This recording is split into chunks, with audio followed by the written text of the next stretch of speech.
नमस्कार, मैं हूं पंकज पांडे। देख रहे हैं आप न्यूज 11 भारत और लेकर हाजिर हूं डंके की चोट पर, जिसमें हम हर एक मुद्दे को कुछ इस तरीके से दिखाते हैं जिसकी आवाज दूर दूर तक चली जाती है और उस आवाज का असर होता है। तो आज भी हम एक ऐसे मुद्दे को लेकर आ रहे हैं जिसके हम 3 कड़ियां दिखा चुके हैं और चौथी कड़ी भी बाकी है, और ये अंतहीन कड़ी की सीरीज है जिसमें हम तय तक जाने की कोशिश करेंगे। तो तैयार रहिए और देखिए डंके की चोट मेरे साथ।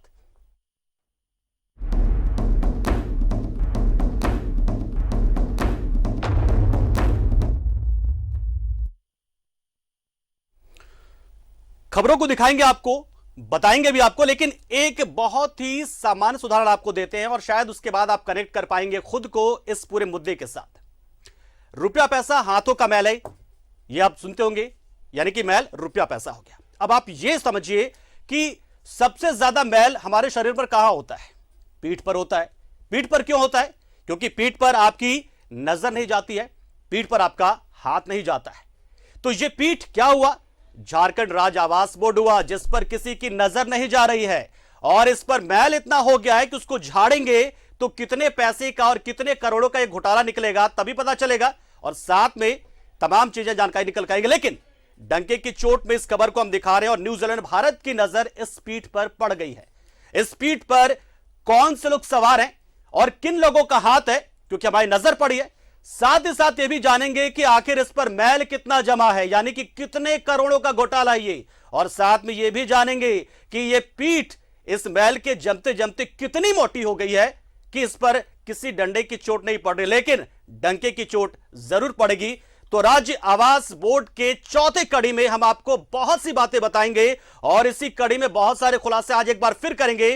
3 पार्ट आपने देखा झारखंड राज्य आवास बोर्ड से जुड़ा हुआ। पहला पार्ट में जाना कि आवास बोर्ड में घोटाला जो हुआ वो क्या था। दूसरे पार्ट में आपने जाना कि कितने करोड़ का घोटाला था, कैसे घोटाला हुआ। तीसरे में आपने जाना कि वो कौन लोग थे, किरदार कौन था इसमें घोटाले का, और आज आपको बताएंगे कि आखिर क्यों जो किरदार थे उन पर किसी का असर नहीं पड़ता है। जी हां, झारखंड आवास बोर्ड यानी कि आवास बोर्ड कम घोटालों का घर जरूर है, जहां सरकार पर बोर्ड के पदाधिकारी भारी हैं, तभी तो मुख्य सचिव और वित्त विभाग के आदेश को ठेंगा दिखाते हुए रोक के बाद बोर्ड अधिकारियों ने करोड़ों का फर्जी भुगतान किया। बोर्ड के सक्रिय सिंडिकेट का मास्टरमाइंड है संजीव कुमार। संजीव कुमार, संजीव कुमार, नाम याद कर लीजिए। आज आवास बोर्ड घोटाला पार्ट 4 में करेंगे खुलासा, किन अधिकारियों ने रची घोटाले की साजिश और खेला आवास बोर्ड घोटाले का यह खेल, और फिर हम आपको बताएंगे कि कैसे ऐसे मोटी चमड़ी हो चुकी पीठ पर भी डंके का असर होगा और प्रशासन की भी डंडा पड़ेगा उस पर। एक रिपोर्ट आपको दिखाते पहले। सरकार पर भारी बोर्ड के पदाधिकारी, मुख्य सचिव और वित्त विभाग के आदेश को दिखाया ठेंगा। बोर्ड अधिकारियों ने किया करोड़ों का फर्जी भुगतान। बोर्ड के सक्रिय सिंडिकेट का मास्टरमाइंड है संजीव कुमार।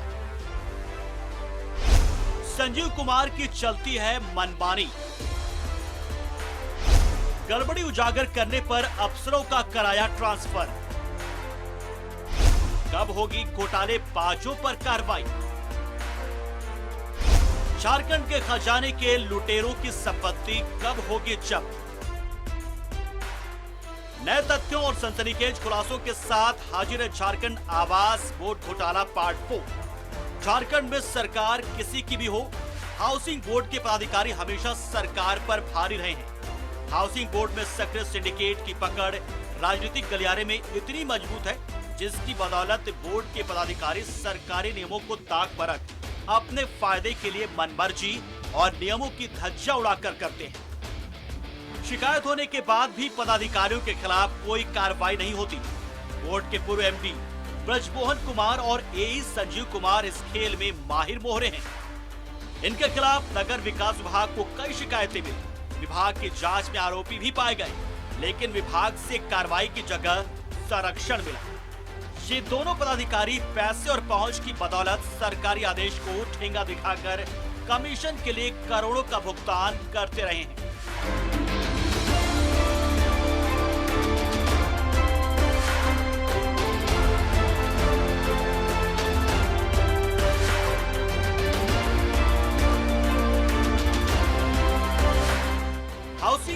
में सिंडिकेट चलाने वाले संजीव कुमार की मोनोपोली, जिसकी तस्दीक नगर विकास विभाग को भेजा गया बोर्ड का शिकायत पत्र भी करता है।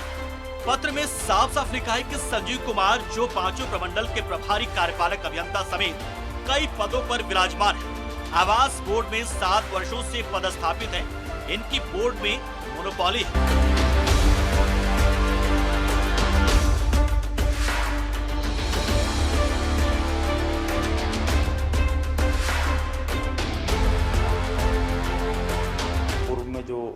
शिकायतें आई थी उसके संदर्भ में जो है वो नगर विकास विभाग द्वारा इसकी विस्तृत जांच जो है वो कराई गई है और उसमें एक स्पष्ट रूप से कहा गया है कि पूरे चीज़ों का जो है वो द्वितीय अंकेक्षण जो है वो एक विशेष अंकेक्षण कराया जाए।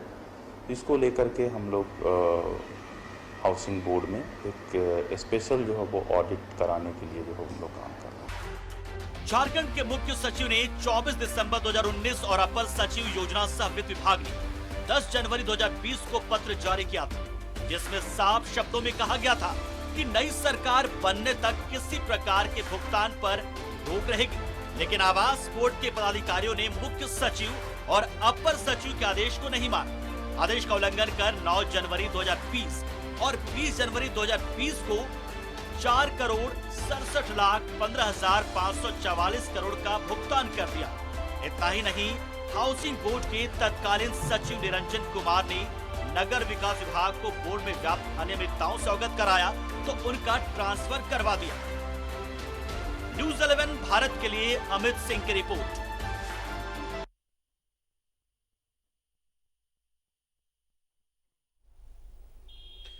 तो राज्य में अगर प्रशासनिक अधिकारियों की बात करें तो सबसे बड़ा कौन होता है? जाहिर सी बात है मुख्य सचिव, ये सभी को पता होगा। और साथ में कौन? वित्त सचिव, ये भी आपको पता होगा। लेकिन वित्त सचिव और मुख्य सचिव के ऊपर एक एई भारी पड़ जाता है, एक विभाग का एमडी भारी पड़ जाता है। और ये कहां होता है? झारखंड राज्य आवास बोर्ड में। जी हां, ऐसा ही हुआ है। वित्त सचिव और मुख्य सचिव के निर्देशों का, आदेशों को ठेंगा दिखाते हुए राज्य आवास बोर्ड में वो तमाम काम किए गए जो बाकी विभागों में बंद थे। क्यों बंद थे ये भी हम बताएंगे आपको। लेकिन बड़ा सवाल यह है कि आखिर इनके पीछे कौन लोग हैं? एमडी, जो तत्कालीन एमडी की बात कर रहे हैं ब्रजमोहन कुमार की, और दूसरा जो एई थे संजीव कुमार, उनकी बात कर रहे हैं, जो कि 7 साल तक जमे रहे आवास बोर्ड में। आखिर किसका हाथ हो सकता है इनके पीछे, जो ये सरकार के नियमों का उल्लंघन कर देते हैं, निर्देशों को धत्ता बता देते हैं और दनादन चेक फाड़े जाते हैं? जी हां, भुगतान किया गया था, कई चेक काटे गए, वो भी तब जब सरकार की ओर से, या कहे कि मुख्य सचिव वित्त सचिव ने तमाम तरह के भुगतानों पर रोक लगा रखी थी। कब? जब हेमंत सोरेन की सरकार सत्ता में आई थी। लेकिन याद होगा आपको कि खरवास की वजह से उन्होंने खरवास के बाद शपथ ली थी, तो उस 1 महीने के दौरान भी चेक कटता है, जबकि तमाम निकासी ट्रांजैक्शन पर रोक लगा चुकी होती है। जी हां, रोक लगी हुई थी, लेकिन चेक कटा, और एक नहीं धड़ाधड़ कई चेक काटे गए उन नियमों के खिलाफ जाते हुए। तो इसी पर हम चर्चा करेंगे, आखिर वो कौन हो सकता है इनके पीछे, जिनकी वजह से इनके हौसले इतने बुलंद रहे कि वो लगातार इस तरह का खेल खेलते रहे और बिना डर के खेलते रहे, निर्देशों का पालन नहीं किया और अपने तरीके से खेल खेलते रहे। जबकि नियम कायदे सरकार में बनते हैं तो उसका पालन सबको करना होता है, लेकिन ये अपना नियम बनाते रहे, अपने कायदे बनाते रहे और खेल खेलते रहे। कहीं देखा है ऐसा आपने?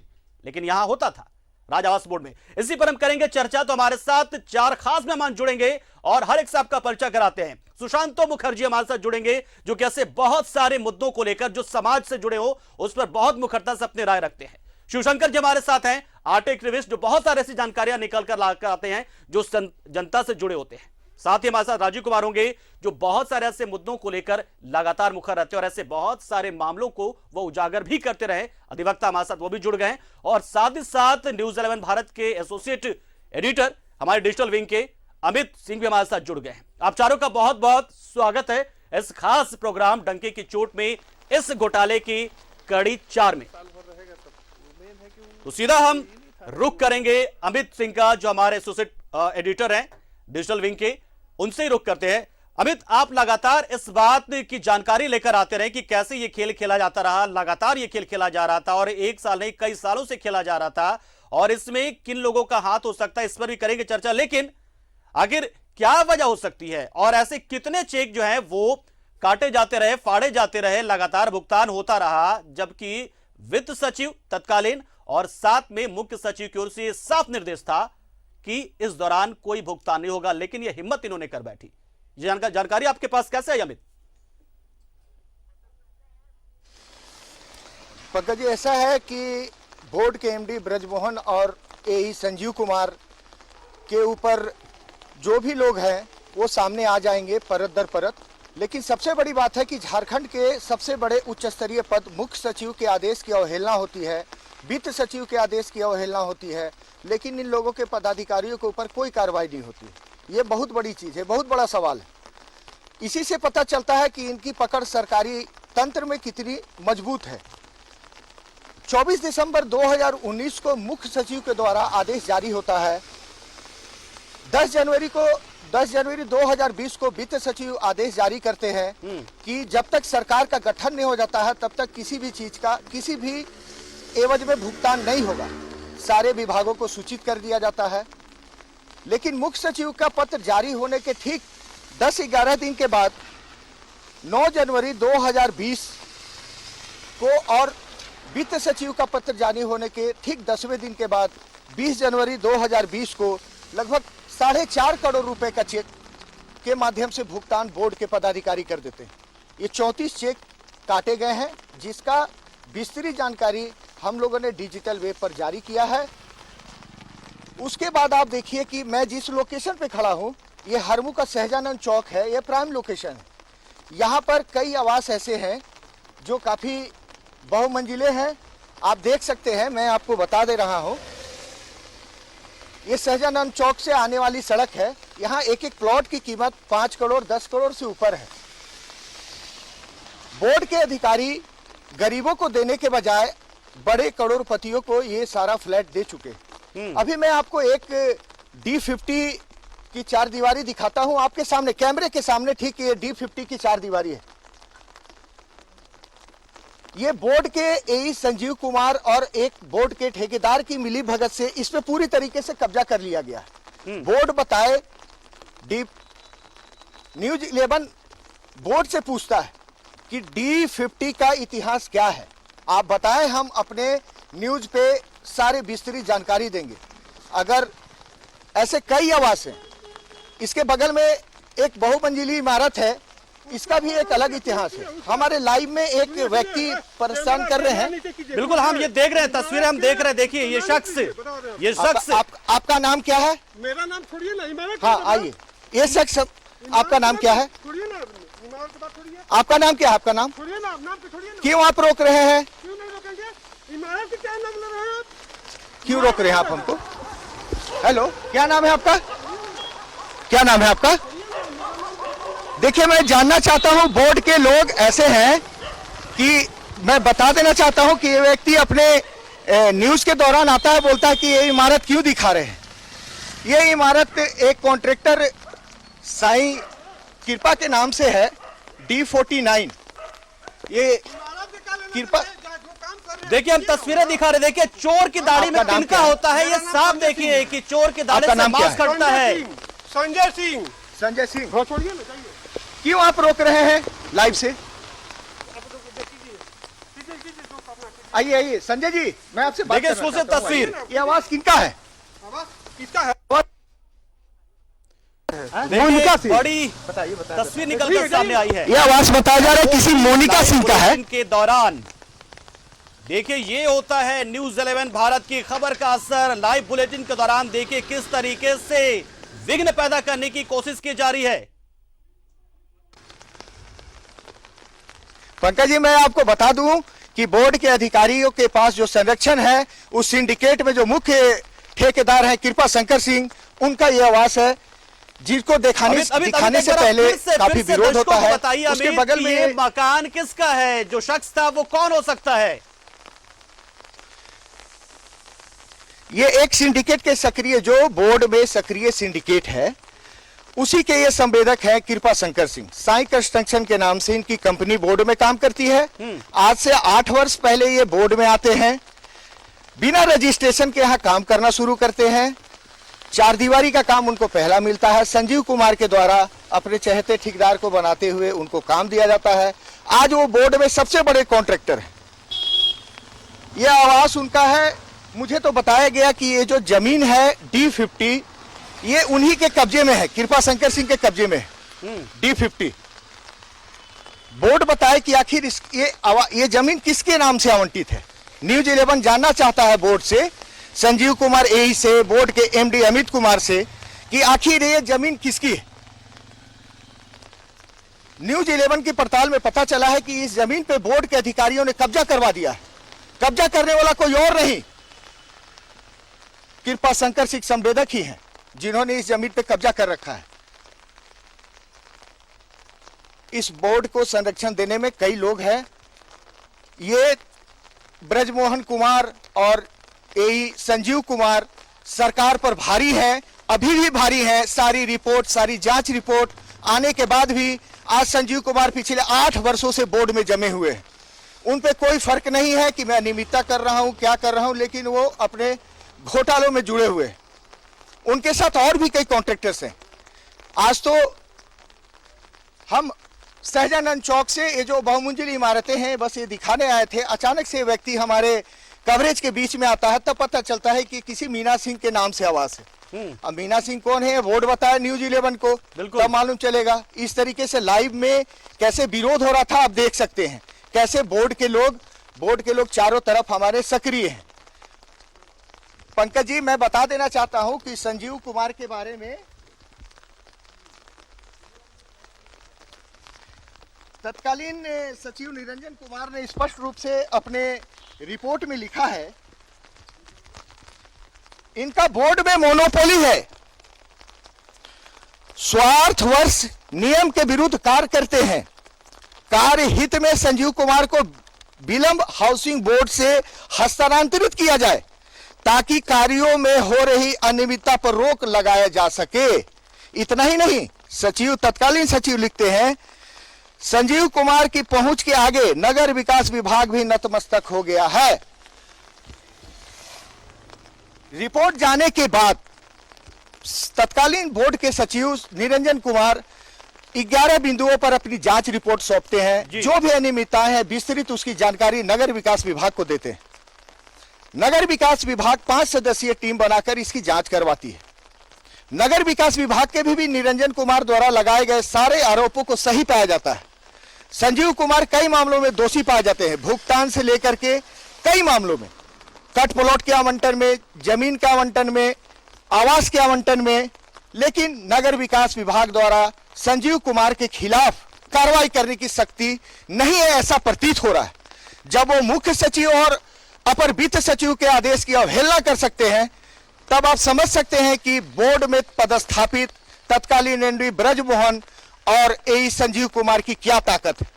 बिल्कुल अमित, एकदम आपने दिखाया यहां पर, और हम बताएंगे अपने निश्चित तौर पर ये तस्वीरें हमने भी देखी और ये साफ इशारा करता है कि जब चोर की दाढ़ी में तिनका होता है तो वो फड़फड़ाता ही है। और देखिए किस तरीके से कवरेज के लिए रोक, हमारे जब सहयोगी वहां पर मौजूद है तो किस तरीके से सब कुछ होता है। इसके तकनीकी पहलू को भी जानेंगे और रुक करते सीधे हमारे साथ जो जुड़े हैं अधिवक्ता राजू कुमार, उनका। राजू जी, देखा आपने यहां पर कि कैसे वित्त सचिव और मुख्य सचिव के निर्देशों का उल्लंघन करते हुए आवास बोर्ड में चेक फाड़े जा रहे, भुगतान किया जा रहा था। इस पर किस तरीके से और कैसी कार्रवाई हो सकती है?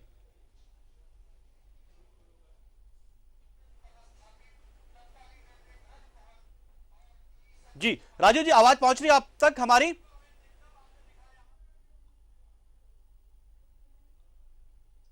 चलिए यही सवाल सुशांतो दा से पूछते। सुशांतो दा, ये तकनीकी पहलू तो हम जानने की कोशिश कर रहे थे कि अगर ऐसा हुआ होता तो ऐसा क्या क्या हो सकता था, लेकिन ऐसा हुआ है ये तो सब साफ स्पष्ट है। यहां पर तमाम डॉक्यूमेंट्स से सब कुछ कहते हैं। तमाम जो 32 चेक काटे जाने की बात यहां पर अमित हमारे बता रहे हैं, हमारे एसोसिएट एडिटर, वो साफ बता दें कि 32 चेक है, बाकायदा अमाउंट के साथ बताएंगे, वो है हमारे पास। लेकिन फिलहाल जिस तरीके से सब कुछ हुआ इसमें तकनीकी पहलू हम जानेंगे अगर राजू दोबारा जुड़ते हैं उससे। लेकिन आपको ये, अगर वित्त सचिव और मुख्य सचिव के निर्देशों का उल्लंघन होता है तो किस तरह की कार्रवाई हो जानी चाहिए थी जो अब तक नहीं हुई है?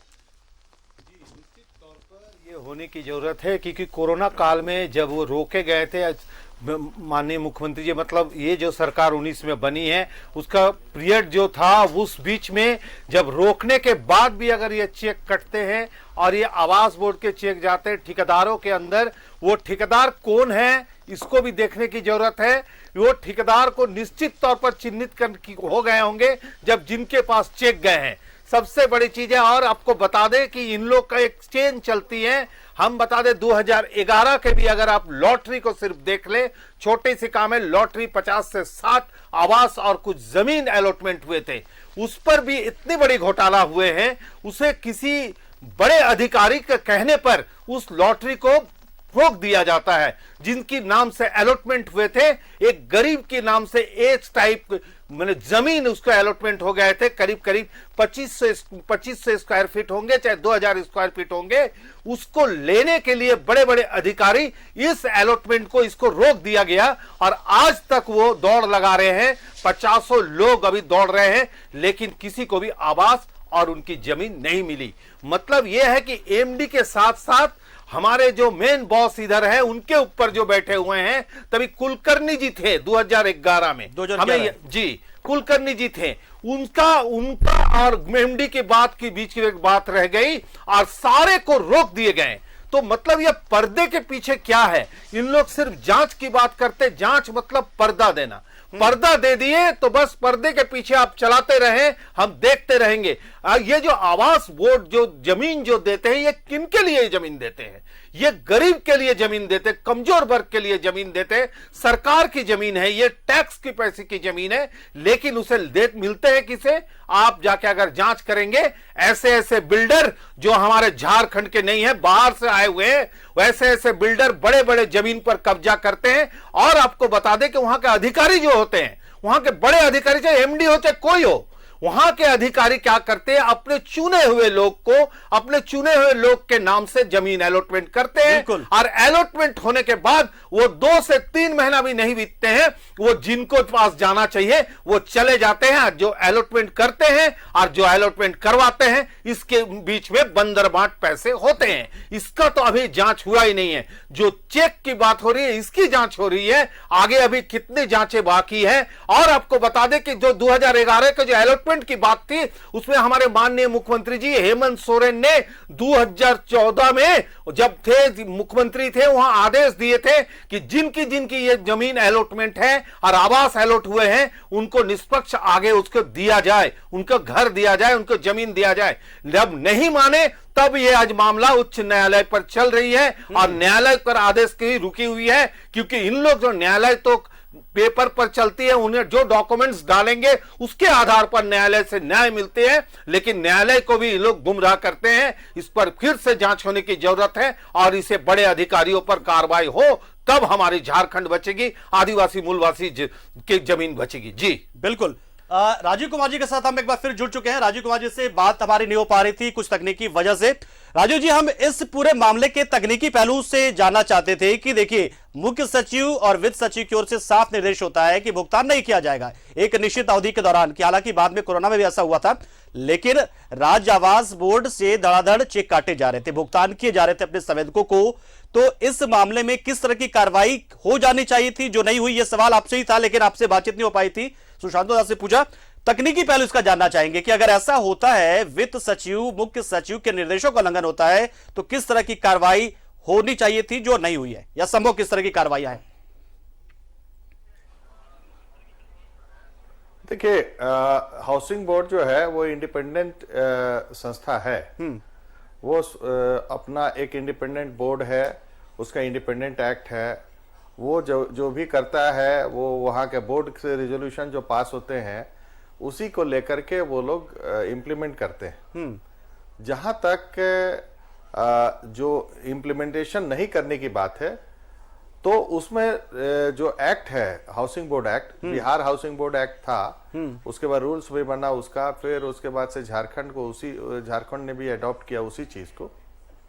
सबसे है कि ये लोग इंडिपेंडेंट रहते हुए भी वो गवर्नमेंट से एड लेते हैं, गवर्नमेंट के ही द्वारा लैंड एक्वायर करके इनको दिया जाता है। तीसरी चीज ये है कि जो चीफ सेक्रेटरी की बात है या अन्य जो पदाधिकारी की बात है, बिना उनके एक कदम ये लोग चल नहीं सकते, क्योंकि एड और एडवाइस जो है उनको लेना है, वहां से गवर्नमेंट से इंस्ट्रक्शन लेना है, और उनके इंस्ट्रक्शंस को नहीं माने, ऐसा होना नहीं चाहिए। यदि ऐसा है तो इनके खिलाफ जो पदाधिकारी जिन्होंने नहीं माना है उनके खिलाफ जो है वो सर्विस कंडीशन रूल्स में जो है उनका जो एक्ट और रूल्स है उसमें जो प्रोविजन है उसके हिसाब से उनके खिलाफ कार्रवाई होनी चाहिए, और यदि फिर भी नहीं करते हैं तो उनको वहां से हटा देना चाहिए। जब अब ये इंक्वायरी की बात है जहां पे इतने लार्ज स्केल पे, जैसे आप बता रहे हैं कि उसमें इतने बड़े घोटाले हैं, वो एक स्पेसिफिक जो है कॉन्ट्रैक्टर को ही बेनिफिट दिया जाता है, उसके बाद से वहाँ के एमडी, वहाँ के इंजीनियर्स और ये सब जो है उसमें इन्वॉल्व है। तो हमको लगता है कि इसके लिए बहुत ज़्यादा पहाड़ा पड़ने की ज़रूरत नहीं है और बहुत ज़्यादा कोई ये बड़ी चीज़ नहीं है। सरकार को चाहिए कि इसकी जांच कराए, और सरकार जो है बिल्कुल हम कहते हैं कि जो भी रिप्रेजेंटेटिव आपके यहाँ चैनल में भी आए हैं, पूर्व में भी जी, उनके द्वारा यही कहा जाता है कि हम जांच कराएंगे या हम देखेंगे, लेकिन वो जांच होती नहीं है। सरकार को रिप्रेजेंट करने का मतलब होता है कि कोई ठोस जो है उस पर कार्रवाई हो। मान लीजिए जो अभी आपके जो सीनियर जो जर्नलिस्ट है जिन्होंने ये ब्रेक किया है, तो इतना तो तय है कि उनके द्वारा जो किया गया ब्रेक, ये इस तरह का न्यूज यदि संज्ञान में लाया गया है तो हो सकता है कि इस चीज को दबा के रखा गया होगा सरकार के स्तर पे, बिल्कुल, और इंटरेस्टेड लोग होते हैं कि दबा के रख दें। लेकिन 4-4 दिन से आप, ये चौथा एपिसोड है, उसके बाद भी यदि कार्रवाई नहीं हो तो इसका मतलब ये है कि सरकार भी इसको चाहती है नहीं है, कि सरकार नहीं चाहती कि राजू सर, आपके जवाब से एक सवाल मेरे मन में उपजा है। आपके जवाब से ही आपने कहा कि बोर्ड है और बोर्ड के अपने बोर्ड के जो नियम कानून अपने कायदे होते हैं, तो क्या ये उसी का फायदा उठाते हुए वित्त सचिव, मुख्य सचिव के निर्देशों का पालन नहीं किया गया, या फिर ऐसा कोई क्लॉज होता होगा? इंडिपेंडेंट चूंकि आपने कहा बोर्ड है, ये देखिए कानून में नहीं, ये तो इंडिपेंडेंट बोर्ड है कि अपने फंक्शन करें। ये इतना इंडिपेंडेंट नहीं है कि सरकार की बात नहीं माने। वो कहीं कहीं ये लोग बोलते हैं कोर्ट में, ऑनरेबल हाई कोर्ट में, कि हम लोग इंडिपेंडेंट स्वायत्त संस्था है, हमारे यहाँ हमारा अपना फंड जनरेशन का है, हम इसे, लेकिन बिना सरकार के गोद में ही तो रहना है इनको। सरकार के बिना इनका एग्जिस्टेंस क्या है? कोई ये विदेश से फंड तो लाते नहीं है, बिल्कुल, या कोई इनका अपना जो है लैंड एक्विजिशन का प्रोसेस नहीं होता है, बिल्कुल। लैंड एक्वायर जो है वो स्टेट गवर्नमेंट करती है और उसके लिए फंडिंग भी स्टेट गवर्नमेंट देती है। हाँ, ये अलग बात है कि सारा माल लेकर के ये लोग सफा चट कर जा रहे हैं, और ये एक दुखद विषय है, इसकी जांच होनी चाहिए। मतलब एक चोला है ओढ़ने के लिए कि स्वायत्त हम, तो ये हाउसिंग बोर्ड अब रहा नहीं, हम हैं, एक तरह का चोले का इस्तेमाल करते हैं। शिवशंकर जी, एक बौखलाहट आपने अपनी देखी होगी। अमित हमारे जो एसोसिएट एडिटर है मौजूद थे, मौका उस स्थल पर मौजूद थे जहां पर माना जा रहा है कि वहां भी कुछ खेल हुआ है, उस जमीन के टुकड़े पर वहीं पर मौजूद थे, और अचानक से देखिए किस तरीके से उस घर से कोई बाहर आता है और वहां से हटने के लिए कहता है। कवर करते हुए अमित सिंह हमारे जो है उनको वहां से हटने के लिए कहता है और बोलता है कि क्यों कर रहे हैं, यानी कि विघ्न उत्पन्न कर रहा है, बाधा पैदा कर रहा है वहां पर। ये बौखलाहट क्या लगता है शिवशंकर जी आपको, किस तरीके का बौखलाहट है ये तो साफ है, कहीं ना कहीं इशारा वो खुद ही कर दे रहे हैं कि कुछ ना कुछ तो गड़बड़ है, कोई ना कोई खेल तो है। इशारा नहीं, ये कंप्लीट दिखावा है उसमें, और गड़बड़ नहीं, पूरा गड़बड़ है। और मुझे इसकी अंदेशा थी, मुझे ऐसा अंदेशा था कि कुछ ना कुछ अनहोनी होगी, क्योंकि उसके अगल बगल और कुछ प्लॉट हैं। बिल्कुल हो सकता है अमित जी अगर वहां चल जाए तब तक लोग लड़ने भी आ जाए, ये कोई बड़ी बात नहीं है, क्योंकि मेरे नॉलेज में वो सब प्लॉट है, मैं जानता हूँ उस प्लॉट को, कौन प्लॉट लिया, कौन नहीं लिया, कहाँ क्या कर रहा है, सब पता है जी। अमित जी को भी जानकारी है। ये 2000 से ये पूरा ड्रामा चल रहा है। आज भाई साहब हमारे बोले कि 2011 में ऐसा हुआ। 2011 में 200 फ्लैट और प्लॉट का आवंटन किया गया था, उसमें से कुछ लोगों को मिला, कुछ लोगों को नहीं मिला। लोग हाईकोर्ट चले गए, 2015 में हाईकोर्ट से जीत गए, उन लोग का आदेश हुआ कि इनको दिया जाए एज इट इज, जो डाले हैं। उसमें से जो कुछ आदमी थे, विधायक के, सांसद के, या पैरवी के, या पैसे वाले थे जो कमीशन दे सकते थे, उन लोगों को दे दिया गया। सबसे मजेदार बात क्या है कि उस 200 लॉटरी में से 10-15 ऐसे लोग थे जो खुद आवास बोर्ड के थे, उनके ऊपर कुछ नहीं हुआ, उन लोगों को तो मिल गया फ्लैट। इनके बाद इस बारे में बहुत कम लोगों को जानकारी है जी। कि ये भी खेल हुआ है। 200 का लॉटरी तो हो गया, लेकिन 200 के बाद भी वहां पे कुछ ऐसे विशेष व्यक्ति थे जो ये सब खेला करते हैं। 2015 में ये लोग रिटायर कर गए, लेकिन इन लोगों को अलग से, चूंकि ये लोग कुछ कुछ चीज में विरोध कर देते थे, तो विरोध कर देते थे, भाई तुम खुश रहो। ये 10-12 लोग को अलग से वो 200 के जगह पे दिया गया। ये 10-12 लोगों को मिल गया आवास, बाकी 200 लोग जो लोग थे वो लोग को नहीं मिला। उसमें भी सबसे मजेदार बात आपको हम बता रहे हैं, शायद इस लॉटरी खेल में भी हुआ हो, क्योंकि जो लग रहा है वो भी डॉक्यूमेंट मुझे 1-2 दिन में मिल जाएगा। ये लोग जब लॉटरी निकालते हैं, डेट निकाल देते हैं, अब उसमें तय क्या होता है कि भाई किसको हमको देना है। बिल्कुल। तो उस आदमी को बोलते हैं कि आप 2-3 डाल दीजिए। उसमें ये लोग क्या करते हैं कि सेम फोन नंबर डाल देते हैं। आप उसको पकड़िएगा कैसे कि वही नंबर डाला है। ज्यादा रहे निकलने के, ज्यादा रहे निकलने की पॉसिबिलिटीज उसमें। हाँ, अब उसको इन्फॉर्म कैसे होगा कि उसी आदमी का ये निकला है, वो आदमी पकड़ाएगा कैसे। तो वो लोग क्या उसमें मिस्टेक कर दिए। देखिए, चोर की दाढ़ी में तिनका होती है, वो कहीं ना कहीं चूक छोड़ जाता है। वही दिखा अभी कुछ देर पहले। हाँ, अब वो लोग क्या किए कि 3 तो डाल दिए, कोई 4 भी डाल दिए, कोई महानुभूत जिसके पास ज्यादा पैसा था ड्राफ्टिंग के लिए वो 5 भी डाल दिए। और 5 लेकिन गलती क्या किए, उन लोग को सब जगह तो मिल गया, मोबाइल नंबर सबका एक ही था जी। वो 5 आवेदन में एक ही था। तो भाई 5 आवेदक थे, मोबाइल नंबर एक कैसे हो गया, ये भी तो जांच का विषय है। बिल्कुल बिल्कुल। तो इस तरह से एक चक्रव्यूह है। वहां पे पहले एक हुआ करते थे बीके लाल, वो भी अपरंपार थे, उन्हीं के नक्शे कदम पर ये चल पड़े हैं हमारे नटवर लाल। संजीव सिंह जी रिंग मास्टर हैं। तो एक बीके लाल थे, एक नटवर लाल आ गए, ये सबको खिला रहे हैं। कोई एमडी आ जाए कोई अंतर नहीं पड़ता, कोई सरकार आ जाए कोई अंतर नहीं पड़ता। जो कट प्लॉट नहीं है, कट प्लॉट का मतलब है किसी के घर के बगल में छोटा मोटा प्लॉट है, आधा कट्ठा या 1/4 इस तरह का है, उसको दे दिया जाए, वो भी कमर्शियल रेट में दे दिया जाए। ऐसा नहीं कि आप उसको ऐसे ही दे दिए, जो कमर्शियल रेट तय है उस पर देना है आपको। अब हुआ क्या है इसमें कि जो कट प्लॉट नहीं है उसको भी कट प्लॉट बना के दे दिया गया। और हद तब हो गई है कि मृत व्यक्ति के नाम पर भी अलॉटमेंट कर दिया गया है। मतलब जितना संभव हो सके थे मतलब लूट का, जितने तरीके से, जिस रूट से सब किया गया। शिवशंकर जी आएंगे, वक्त तो चला एक छोटे से ब्रेक का। और सही कहा आपने, रिंग मास्टर तो संजीव कुमार ही हैं। एमडी कोई भी आ जाए वो अपना खेल खेलते हैं, और जो एमडी आता है उससे वो खेल खेलने के लिए उसे मजबूर कर देते हैं। तो रिंग मास्टर तो संजीव कुमार ही हुए हैं, तो यही, लेकिन एमडी से ही बड़ा पावर रखते हैं और 7 साल तक जबे रहे, ये सबसे बड़ी बात है। रुकते एक छोटे से ब्रेक के लिए, आएंगे और इसके एक और पहलू पर चर्चा करेंगे, लेकिन एक छोटे से ब्रेक के लिए रुकते यहां पर।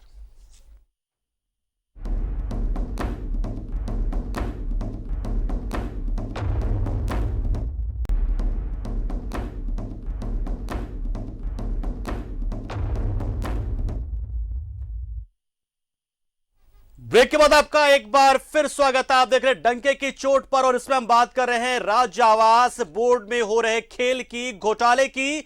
और इसी कड़ी में एक बड़ी खबर से हम आपको रूबरू कराते हैं। न्यूज 11 भारत की खबर से बौखलाए घोटालेबाज। जी हां, देखा तस्वीर आपने अभी। आवास बोर्ड घोटाले के आरोपियों में खलबली मच गई है। कृपा शंकर के लोगों ने न्यूज 11 भारत की टीम को रोका है, कवरेज करने से रोका है। न्यूज 11 भारत की टीम पर इस घोटाले की जांच करी थी, पर्दाफाश इसने किया। न्यूज 11 भारत ने खबर करने गई टीम को रोका। कृपा शंकर के घर से दूर हालांकि दे रहे थे लाइव, लेकिन बावजूद वहां से लोग आते हैं। आवास बोर्ड के ठेकेदार हैं कृपा शंकर। जी हां, कृपा शंकर सिंह। हालांकि उनके घर से काफी दूर पे हमारा कैमरा मौजूद है, हमारे एसोसिएट एडिटर अमित वहां से बहुत दूर पर मौजूद है। लेकिन कैमरा देखते ही ना जाने ऐसा क्या हुआ कि उस घर के लोगों में आग लग गई तन मन में, और वो लोग निकल कर बाहर आकर मना कर रहे हैं। तो हमारे एसोसिएट एडिटर हैं अमित, वो कवरेज करने के लिए वहां पर मौजूद थे। और पता नहीं क्यों उस घर के लोगों को इस बात की तकलीफ है कि आखिर वहां कैमरा लगा क्यों। भाई ये तो साफ है कि कुछ न कुछ तो गड़बड़ आपके प्लॉट पर भी होगी, और इसीलिए आपको लग रहा है कि कहीं आपकी खबर को तो हम नहीं दिखा रहे, तो आपकी नहीं, आपके तमाम लोगों की खबर हम दिखा रहे हैं, आपके बॉस लोग की खबर हम दिखा रहे हैं, आपके संरक्षणकर्ताओं की खबर हम दिखा रहे हैं, सबकी खबर दिखा रहे हैं। आवास बोर्ड में खेल खेलने वाले हर एक खिलाड़ी की हम खबर दिखा रहे हैं। सिर्फ कृपा शंकर सिंह ही क्यों, कृपा शंकर सिंह के आवास के बाहर हम थे, दूर थे, उनके आवास पर फोकस भी नहीं था, लेकिन देखिए खुद ब खुद यही कहते हैं कि जब आप तफ्तीश के लिए निकलते हैं तो चीजें खुद ब खुद सामने आती चले जाती हैं। और कृपा शंकर सिंह जो बॉडीगार्ड हुआ करते थे अब बिल्डर हो गए। यहां बॉडीगार्ड टू बिल्डर, ऐसा अनोखा उदाहरण राज आवास बोर्ड में देखने को मिल रहा है। जी हां, बॉडीगार्ड एक आदमी वो बिल्डर बन जाता है और कृपा शंकर सिंह है ये।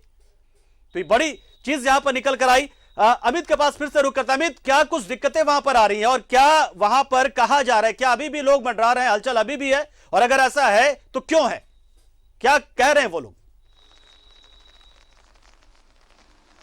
पंकज जी, कैमरा देखते ही सारे लोग घर के भीतर चले गए। ऐसी कोई बात नहीं है, अभी सामान्य स्थिति है यहाँ पर। मैं आपको बता देना चाहता हूँ कि न्यूज 11 डिजिटल ने अपने पार्ट 1 सीरीज में ही बता दिया था कि बोर्ड में जो सिंडिकेट है उसमें रिंग मास्टर संजीव कुमार है। बिल्कुल, जो भी एमडी आता है अपने सिंडिकेट में उसको शामिल कर लेते हैं। इस सिंडिकेट में 2 पदाधिकारियों के अलावा साई कंस्ट्रक्शन के नाम से काम करने वाले कृपा शंकर सिंह हैं और जगत नारायण कंस्ट्रक्शन के नाम से काम करने वाले काके निवासी जगत नारायण राय। एक और यशस्वी कंस्ट्रक्शन है जिसके ऑनर धर्मेंद्र कुमार हैं, वो बरियातू में रहते हैं। इस सिंडिकेट के ये 3 मोहरे हैं ठेकेदार। सिर्फ 7 साल में संजीव कुमार के द्वारा जो भी निर्माण कार्य का टेंडर किया गया है, सरकार उसकी पूरी विस्तृत जांच करा ले, पता चल जाएगा कि ये तीनों ठेकेदारों ने बोर्ड के 60% कार्य पर अपना कब्जा कर लिया है। 40% काम में यहाँ के आम लोग, आम कॉन्ट्रैक्टर्स, पूरे प्रदेश का कॉन्ट्रैक्टर शामिल। मैं आपको बता देना चाहता हूं कि इन कॉन्ट्रैक्टर्स को ही भुगतान करने के लिए कोरोना काल में चेक काटा गया। बिल्कुल, इन कॉन्ट्रैक्टर्स को ही भुगतान करने के लिए मुख्य सचिव और अपर वित्त सचिव के आदेश की अवहेलना की गई। ये भुगतान क्या, सिंडिकेट इतना कमीशन के लिए भी, पावरफुल अपने है कमीशन के लिए कि भी। लगातार कवरेज। एक एग्रीमेंट अगर बोर्ड में होता है, मैं आपको गणित समझा देता हूं इनके कमीशन का। एक एग्रीमेंट बोर्ड में होता है, उस पे 4%, 100 रुपए का अगर काम होता है तो उसमें 4 रुपए एग्रीमेंट के समय ही एमडी और सचिव ले लेते हैं। उसके बाद 7 से 8% का भुगतान काम के दौरान होता है, एमबी बनते के समय, और जब फाइनल भुगतान होता है तब आपको 3 से 4% का भुगतान करना होता है। ये ऐसा भुगतान है कि इसकी तैयारी सिंडिकेट के अफसर पूरी योजनाबद्ध तरीके से कर चुके हैं। करीब करीब ये पैसा 15% कहां से निकलेगा, कैसे आएगा, करीब 15%। हर योजना में 15% का अतिरिक्त भुगतान बोर्ड ने कॉन्ट्रैक्टर्स को किया है। अगर बोर्ड ऑनलाइन टेंडर करता, ई टेंडरिंग करता तो उस समय में बाहर के कॉन्ट्रैक्टर्स आते। हो सकता था संभवतः पीडब्ल्यू कोड के नियम के अनुसार ये जो टेंडर है वो 10% बिलों में चल जाए, सरकार को 10% का मुनाफा होता, राजकोष का पैसा बचता। लेकिन अपने कोष का सोचते हुए इस सिंडिकेट के रिंग मास्टर संजीव कुमार ने 10% लो पे काम देने के बजाय टेबल टेंडर कर 15 से 17% अधिक दर पर सारे काम दिए। इनके कार्यकाल की सारे टेंडर की जांच हो जाए तो पता चल जाएगा कि बोर्ड में कैसे कैसे कॉन्ट्रैक्टर्स आज इनके संरक्षण में काम कर रहे हैं। उनके लिए ये सिंडिकेट संजीव कुमार और ब्रजमोहन ने क्या किया है, मैं आपको बता देना चाहता हूं कि तत्कालीन सचिव निरंजन कुमार ने 11 बिंदुओं पर अपनी जांच रिपोर्ट सौंपी। उस पर विभाग ने कार्रवाई तो नहीं की, लेकिन निरंजन कुमार को ही वहां से हटा दिया। ये सिंडिकेट इतना पावरफुल है। अभी उनके पावर का आपने एक उदाहरण देखा कि कैसे उनके लोग हमारे कवरेज के बीच में आ गए। हम सिर्फ D50 जो जमीन है उसको दिखाने के लिए यहां पर आए थे, लेकिन अचानक से D49 के ऑनर के कुछ लोग यहां आ जाते हैं। उसके ऑनर हैं कोई मीना सिंह है, लेकिन यहां साई कृपा लिखा हुआ है। आसपास के लोगों ने बताया कि यह घर कृपा शंकर जी का है। हमें मालूम नहीं था जांच में कि यह घर कृपा शंकर जी का है, लेकिन आसपास के लोगों ने बता दिया कि कृपा शंकर का है। मैं आपको बता देना चाहता हूं कि इसके आसपास कई कट प्लॉट भी अलॉट हुए हैं, जिसकी कीमत कॉमर्शियल के रूप में 5 करोड़ 10 करोड़ आंका गया है। इसका वैल्यूएशन यहां के बोर्ड के एग्जीक्यूटिव और सिंडिकेट पहले करा चुका है। उस पैसे को बता करके संजीव कुमार ने 10 करोड़ 5 करोड़ के जो कट प्लॉट है, जमीन है, उसे 50 लाख 1 करोड़ में दे दिया है। उसके एवज में मोटे रकम की वसूली हुई है। जो जमीन यहाँ पर कट प्लॉट के नाम पर लिए गए हैं, कई बिल्कुल। जमीनों पर कंस्ट्रक्शन के काम चल रहे हैं। हम लगातार आपको दिखाएंगे कि कहाँ क्या घोटाला। हम एक एक जमीन पे जाएंगे, हम एक एक घर पे जाएंगे, कौन क्या कर रहा है। अभी कल जो एपिसोड आएगा उसमें बताया जाएगा कि कैसे ये तीनों कॉन्ट्रैक्टर्स सिंडिकेट में शामिल हुए, कैसे ये आगे कहां काम करते थे। मैं आपको बता देना चाहता हूं कि पड़ताल में पता चला कि आज जो विरोध हम लोगों के सामने हुआ, ये साई कृपा शंकर सिंह जो थे, वो संजीवनी बिल्डकॉम में भी इनका नाम आया था घोटाले में, जिसकी जांच सीबीआई कर रही। बिल्कुल। दूसरे सिंडिकेट के कॉन्ट्रैक्टर हैं जगत नारायण राय, जो 173 करोड़ का घोटाला बीएयू में हुआ, उसमें ये मास्टरमाइंड थे। वो जांच भी चल रही है, एसीबी में जांच है। धर्मेंद्र कुमार इन सबों के साथ मिलकर काम करते हैं। ये बहुत बड़ा रैकेट है और बहुत पावरफुल। पैसे इतना अवैध कमाई कर चुके हैं कि पैसे पावर की बदौलत ये कुछ भी कर रहे हैं, कोई देखने वाला नहीं। अब झारखंड में एडवोकेट राजीव सर ने जो कहा कि जब मुख्य सचिव और अपर वित्त सचिव के आदेश की अवहेलना होती है, यह बहुत ही दुर्भाग्यपूर्ण बात। इसकी जानकारी तत्कालीन बोर्ड के सचिव नगर विकास विभाग को देते हैं, मगर किसी पर कोई कार्रवाई नहीं होती, ना एमडी पर होती है, ना संजीव कुमार पर होती है। पंकज जी, मैं बता देना चाहता हूं कि कार्रवाई हो चाहे ना हो, न्यूज 11 सच है तो दिखेगा, अपने पंचलाइन पर कायम है और लगातार इस न्यूज को दिखाते रहेगा जब तक कार्रवाई नहीं हो जाती। बिल्कुल, बिल्कुल। का पर्दाफाश करेगा, एक एक लोगों को बताएगा कि कैसे ये के तौर यहाँ पर लूट लगातार का आवाज बोर्ड में चल रहे खेल को हम दिखाते रहेंगे जब तक कि कार्रवाई नहीं हो जाती है पूरे सिंडिकेट पर। जी हां, सिर्फ रिंग मास्टर पर नहीं, पूरे सिंडिकेट पर, सिंडिकेट में शामिल हर एक शख्स पर कार्रवाई जब तक नहीं होती, तब तक डंके की चोट पर हम ये बातें कहते रहेंगे और कार्रवाई का इंतजार हम करते रहेंगे। यानी 3 नाम प्रमुख तौर से निकलकर सामने आ रहे हैं यहां पर। 1 कृपा शंकर सिंह, 2 जगत नारायण और 3 कोई धर्मेंद्र है। ये तीनों का सिंडिकेट है, वो काम करता है, जो ठेकेदार है वहां पर और अरबों करोड़ों कमा रहे हैं। ये चीज निकलकर सामने आई है और कार्रवाई बहुत दूर की बात है, कार्रवाई हो ही नहीं रही है। कार्रवाई करने के लिए जब खत लिखा जाता है तो खत लिखने वाले कोई वहां से हटा दिया जाता है। राजू जी के पास चलते हैं। राजू सर, एक बात बताइए कि क्या एक एई के पास इतना अधिकार होता है कि वो टेंडरिंग के जो काम होने वाला है उसमें खुद से वो उसको पैसे को बढ़ाकर जो बजट है बढ़ा पाए, या किस तरीके से काम होता है इस बोर्ड में? देखिए, टेंडर जो है जनरली बोर्ड का, जो उनके यहाँ कमिटी होगी वही डिसाइड करती होगी। ये इन्फ्लुएंस करना एक अलग बात है। जहां तक ई टेंडरिंग वगैरह की बात है, आज के दिन में तो ई टेंडरिंग शुरू हो गया है, हर एक काम जो है ई टेंडर से हो रहा है। लेकिन वहां भी जो पार्टिसिपेंट है वो यदि मान लीजिए कम आए या वही आदमी 4 आदमी को खड़ा करके पार्टिसिपेट करा दे, बाकी लोगों को पार्टिसिपेट ही नहीं करने दे, तो एक तरह से कहिए कि वो सिंडिकेट बन जाता है, जिसको सिंडिकेट आप बोल रहे हैं। बिल्कुल। सिंडिकेट में वर्चुअली क्या है कि सभी लोग बेनिफिटेड होते हैं। आपको याद होगा कि अभी हाल ही में एक टेंडर हुआ था जिसमें जमीन जो है सुना गया हम लोगों के द्वारा कि जो आपके यहाँ स्मार्ट सिटी बन रहा है जी, वहाँ 4 ही आदमी लोगों को जमीन परचेज किया। तो वो एक सिंडिकेट हो गया, 4 ही लोग पार्टिसिपेट किए, 4 ही लोग एक दूसरे को सपोर्ट किए और 4 ही लोगों ने बांट लिया। तो यदि यहाँ भी हाउसिंग बोर्ड में उसी तरह का धंधा चल रहा है कि 2, 3, 4 जो ठेकेदार हैं वही बेनिफिटेड होते हैं, तो ये अपने आप में एक जांच का विषय है और ये होना नहीं चाहिए।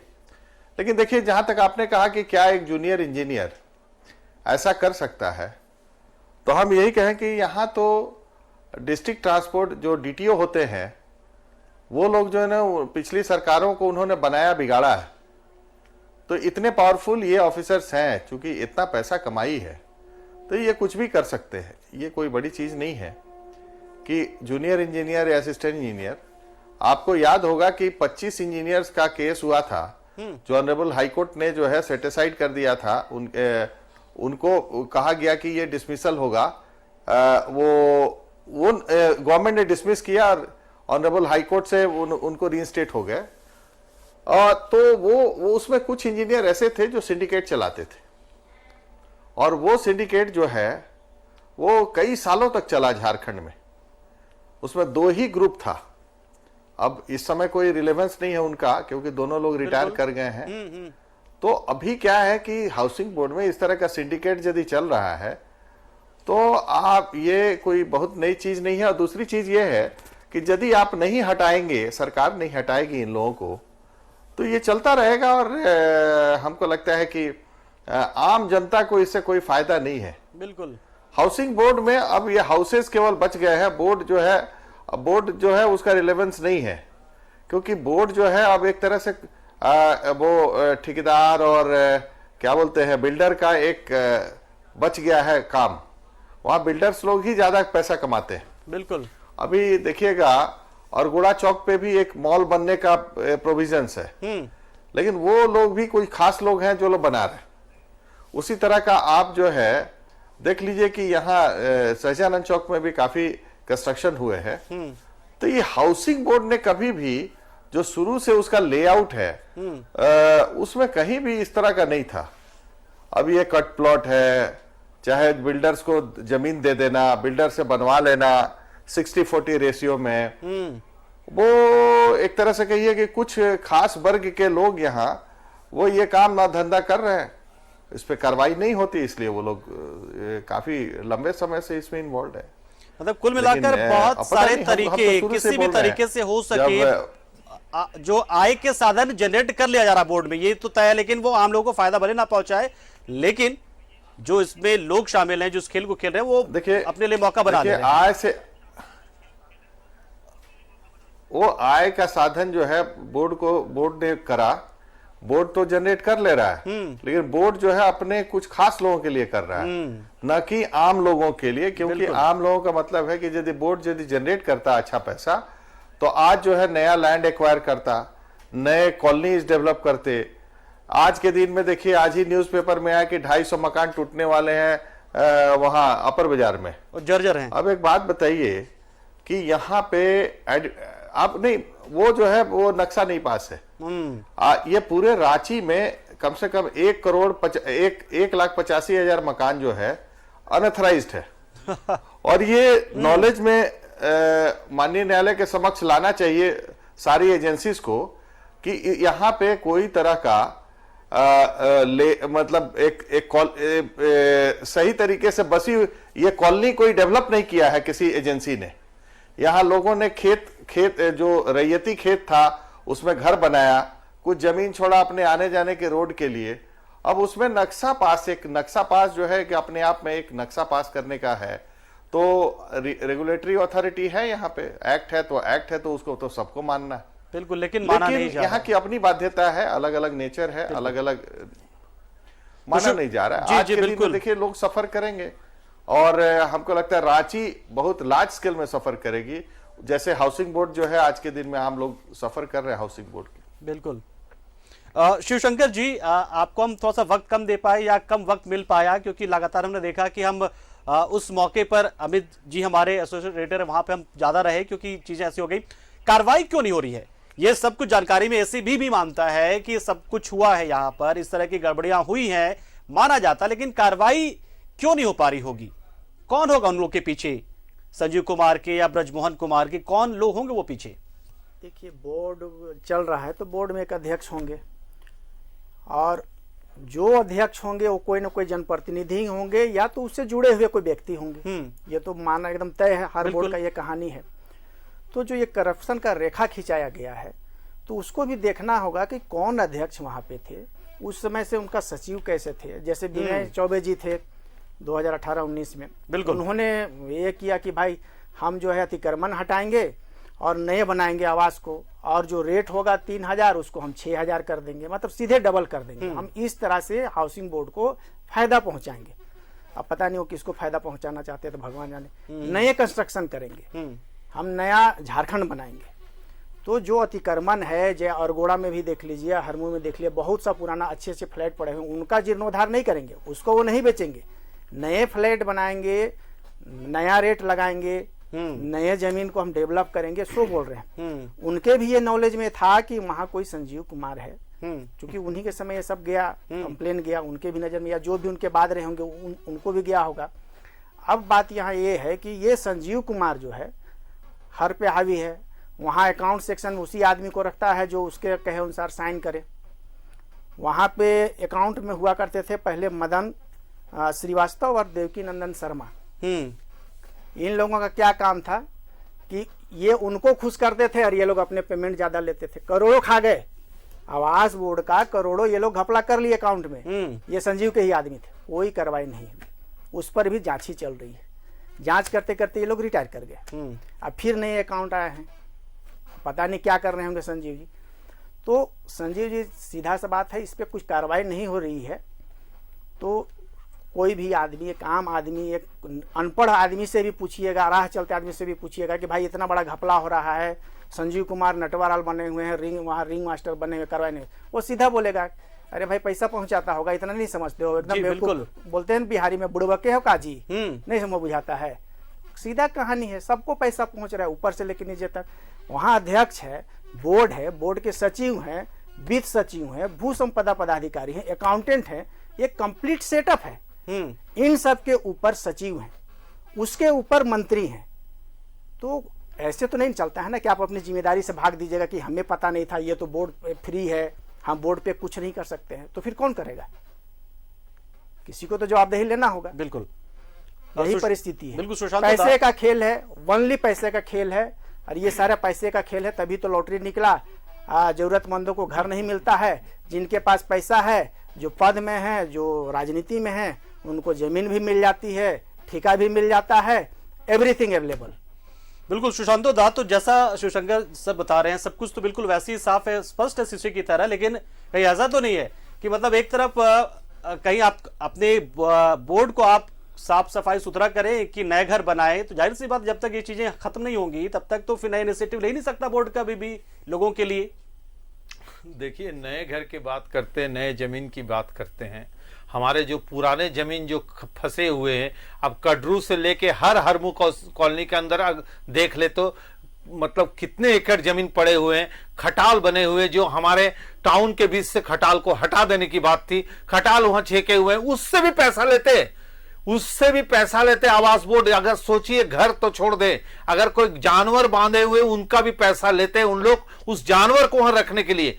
ये पूरा रैकेट चल रही है। हमें लगता है कि सारे चीज का सरकार को यह देखने की जरूरत है और इसे निश्चित तौर पर जांच कराने की जरूरत है। अभी जांच पूरी नहीं हुई है। और घोटाला ये तो है कि टेंडर कितने में होते हैं, 5 से 6 जन पर अगर टेंडर हो जाए तो ये कैसा 5 में 6 जन में देखिएगा, वो भी शायद ई टेंडर नहीं, हमें तो लगता है कि माननीय मुख्यमंत्री जी को इसको ई टेंडर का आदेश देना चाहिए। कुछ भी आवास बोर्ड किसी भी चीज में चले, लेकिन मुख्यमंत्री उनके सबसे ऊपर है, उन्हें आदेश करने की जरूरत है कि ये टेंडर करो। हमें रांची से भी ले सकते, बाहर के भी लोग आके ले सकते, दुमका से भी ले सकते, लेकिन ये 5-6 अगर बरियातू और हाउसिंग में टेंडर खत्म हो जाए और महल बन जाए, जिस पर खेत थे आज वहां महल बन गए, लेकिन जिनके जमीन थे उनको भी मुआवजा ठीक से नहीं मिले। और ये देखने की जरूरत है 2011 का जो घोटाला है उसी का एफडी था, ये फिक्स डिपॉजिट जो तोड़ के दिए हैं, ये सारे आपको बता दें कि इतना हमारे साथ इतने लोग जुड़े हुए हैं जो 14 लाख 16 लाख 18 लाख फुल पेमेंट कर दिए हैं। पेमेंट करने के बाद भी आज तक उसे आवास नहीं मिला। इसका दोषी कौन है? और सरकार कहती है, आवास बोर्ड कहती है कि अगर आप पेमेंट कम करें, जैसे समय पर अगर पैसा ना दे, उससे चक्रवृद्धि ब्याज के द्वार पर दे के आपसे पैसा असुले जाएंगे। लेकिन ये कभी नहीं आवास बोर्ड बोलते हैं कि हमारे पास जो पैसा जमा है, इतना दिन से आपको दौड़ा रहे, 11 से 20 मैंने 10 से 11 साल हो गए, उस पैसा का क्या होगा, हमें कब मिलेगा पैसा, और मेरा अधिकार कब मिलेगा, मेरा घर कब मिलेगा, मेरा कट जमीन कब मिलेगा। आपको बता दें कि हाउसिंग बोर्ड के एक लाइन में चल जाइए, जहां धोनी जी का घर है उसके सामने पेट्रोल पंप है, ठीक उसके सामने एक प्लॉट है। उस प्लॉट के लिए 2011 का अलॉटमेंट कैंसिल हुआ था। इसका दोषी कौन है, उस घर के बगल में कौन रहते हैं, इसे सबको जानने की जरूरत है। आज ज्यादातर लोग जानेंगे, इस पर जांच होनी चाहिए। अगर जांच हो 2000 से लेकर 19 तक जांच कराए, ज्यादा दूर नहीं जाने की अभी जरूरत है। हमें लगता है कि सारे के पर्दा खुल जाएंगे और पर्दा के पीछे क्या है जनता देखने लगेगी। बिल्कुल, तो शुक्रिया आप सभी लोगों का हमारे साथ जुड़े। शिवशंकर जी आपका, सुशांत दा आपका, राजू जी आपका और हमारे एसोसिएट एडिटर हैं अमित जी आपका भी बहुत बहुत शुक्रिया। तो देखिए, खेल आपने देख लिया कि देखिए, अगर आप अलॉटी हैं, आपने 100 रुपए में मकान खरीदा था, आप पैसे जमा नहीं कर पाए तो चक्रवृद्धि ब्याज देते देते उस घर की कीमत 150-200 रुपए हो जाएगी। लेकिन साथ में और बहुत सारी ऐसी चीजें होंगी और आपको जब मकान मिलेगा तो जर्जर हालत में मिलेगा, ये भी होता है। और वो मकान मिलेगा लेकिन जो पैसे हैं वो पैसे किसके पास जाएंगे? उन ठेकेदारों के पास, उस सिंडिकेट के पास। लेकिन सब हो रहा है, आसानी से हो रहा है, बिना किसी दिक्कत के हो रहा है। और ठीक वही बात जो मैंने कही कि पीठ है जिस पर नजर नहीं जाती, लेकिन अब जाएगी, क्योंकि हम लगातार एक सीरीज के तौर पर इस खबर को दिखाएंगे, लगातार दिखाएंगे, हर एक लूपहोल्स को बताएंगे ताकि सरकार को पता चले नई सरकार है, उम्मीदें बहुत हैं। और चूंकि ये जनता की सरकार है, जल जंगल जमीन वाली सरकार ये खुद को कहती है, तो उसे देखना पड़ेगा कि इस जमीन के लुटेरे, राज आवास बोर्ड के इस अधिकारियों के पीछे कौन लोग हैं जिनकी वजह से वो बेधड़क, बेझिझक, बेहिचक तमाम चीजें कर रहे हैं। दंगे की चोट में आज इतना ही, लेकिन बता दें आपको कि इस खबर की श्रृंखला को हम आगे भी लेकर जाएंगे जब तक कि हम सच तक ना पहुंच जाए, सच्चाई की तह तक ना पहुंच जाए, तब तक इस श्रृंखला को हम छोड़ेंगे नहीं। क्योंकि डंके की चोट का मतलब है कि हर एक आवाज को डंके की चोट पर हम कहेंगे, क्योंकि हमारे पास पुख्ता दस्तावेज होते हैं, हर एक सबूत होते हैं। बहुत बहुत शुक्रिया आप सभी लोगों का। और डंके की चोट में आज स्पेशल में इतना ही, लेकिन खबरों का सिलसिला न्यूज़ 11 भारत